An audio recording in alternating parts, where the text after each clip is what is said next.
कृष्ण जन्माष्टमी विशेष part 2 Vrindavan आगमन। नंदगांव में कंस के खतरे के चलते ही नंदबाबा दोनों भाइयों को वहां से दूसरे गांव वृंदावन लेकर चले गए। वृंदावन कृष्ण की लीलाओं का प्रमुख स्थान है। वृंदावन मथुरा से 14 किलोमीटर दूर है।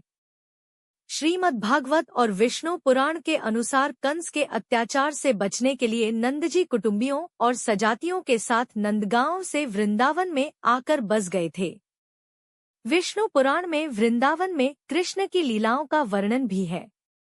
यहाँ श्री कृष्ण ने कालिया का दमन किया था।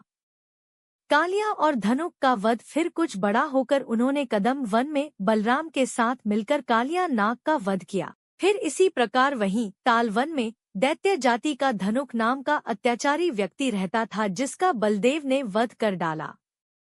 उक्त दोनों घटनाओं से कृष्ण और बलदेव की ख्याति दूर दूर तक फैल गई थी।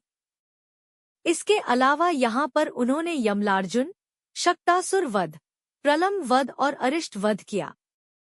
रासलीला मान्यता है कि यहीं पर श्री कृष्ण और राधा एक घाट पर युगल स्नान करते थे।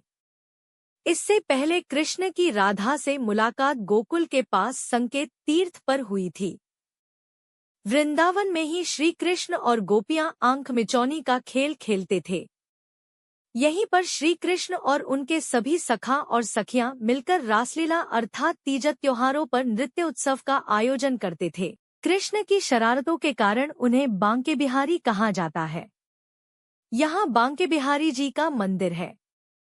यहाँ पर यमुना घाट के प्रत्येक घाट से भगवान कृष्ण की कथा जुड़ी हुई है। गोवर्धन पर्वत वृंदावन के पास ही गोवर्धन पर्वत है। यहीं पर कृष्ण ने लोगों को इंद्र के प्रकोप से बचाया था। उस काल में लोग इंद्र से डरकर उसकी पूजा करते थे। कृष्ण ने उनके इस डर को बाहर निकाला और सिर्फ परमेश्वर के प्रति ही प्रार्थना करने की शिक्षा दी। नंद इंद्र की पूजा का उत्सव मनाया करते थे। श्री कृष्ण ने इसे बंद करके कार्तिक मास में अन्नकूट का उत्सव आरंभ कराया। कंस का वध वृंदावन में कालिया और धनुक का सामना करने के कारण दोनों भाइयों की ख्याति के चलते कंस समझ गया था कि ज्योतिष भविष्यवाणी अनुसार इतने बलशाली किशोर तो वसुदेव और देवकी के पुत्र ही हो सकते हैं। तब कंस ने दोनों भाइयों को पहलवानी के लिए निमंत्रण दिया, क्योंकि कंस चाहता था कि इन्हें पहलवानों के हाथों मरवा दिया जाए। लेकिन दोनों भाइयों ने पहलवानों के शिरोमणि चाणूर और मुष्टिक को मारकर कंस को पकड़ लिया और सबके देखते देखते ही उसको भी मार दिया।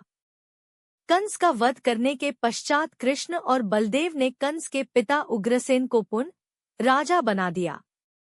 उग्रसेन के 9 पुत्र थे, उनमें कंस ज्येष्ठ था। उनके नाम हैं न्यग्रोध, सुनामा, कंक, शंकु, अजभू, राष्ट्रपाल, युद्धमुष्टि और सुमुष्टिद। उनके कंसा, कंसवती, सतंतु, राष्ट्रपाली और कंका नाम की 5 बहनें थीं। अपनी संतानों सहित उग्रसेन कुकुरवंश में उत्पन्न हुए कहे जाते हैं और उन्होंने व्रजनाभ के शासन संभालने के पूर्व तक राज किया।